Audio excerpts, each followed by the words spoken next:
পঞ্চম নম্বর হচ্ছে যাদের আমাদের সামর্থ্য আছে তাদের জন্য, যারা জিলহজের 10 তারিখে, অর্থাৎ জিলহজ মাসের 10 তারিখে কি হয় বলেন?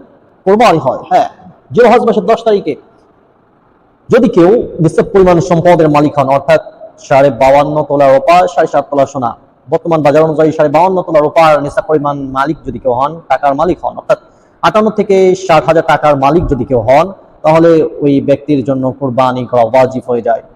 ওই ব্যক্তিকে কুরবানি করতে হবে। রাজি আছেন?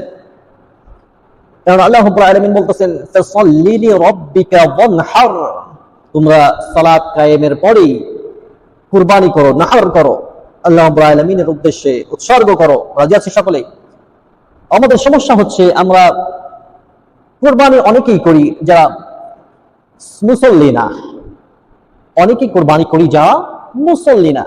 কিন্তু আল্লাহ রাব্বুল আলামিন প্রথম হুকুম করেছেন কি? ফাসাল্লি, তোমরা নামাজ আদায় করো, এরপর ওয়ানহার, কুরবানি করো। আগে নামাজ, তারপরে কুরবানি। আমরা অনেকেই কুরবানি করি, নামাজ পড়ি না।